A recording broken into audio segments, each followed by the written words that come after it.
Example 1b, h of x equals 1/2 of f of x. So we're going to sketch this. So here's my f of x graph. In A, we doubled the y values.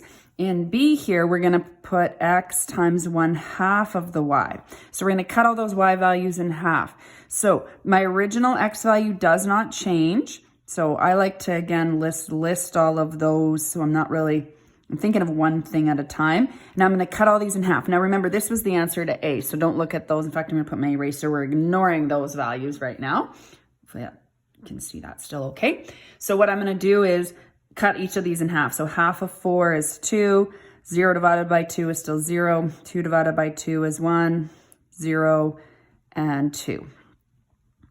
Okay, so now I'm going to plot this down here. So I'm going to label this graph h of x, and I'm going to plot these points. So I'm going to plot -6 and 2, -2 and 0. That point didn't change. So when the y coordinates are 0, we have invariant points. 0, 1, 2, 0, 6, and 2. Okay, let's sketch this again.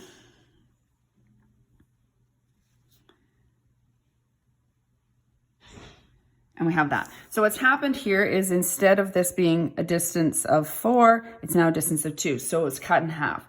So what happens is the domain stays the same if in that the x values were not touched. So the domain was between -6 and 6. Here it's between -6 and 6. Here it's still between -6 and 6. So vertical stretches don't affect the domain. So the domain stays the same. The range, however, because the range is the y values, it's the y values that we were multiplying with. So if it's 2y, the range doubled. It was from 0 to 4. Now it's 0 to 8. 0 to 4. Now it's 0 to 2. So we'll just say the range changed or changes.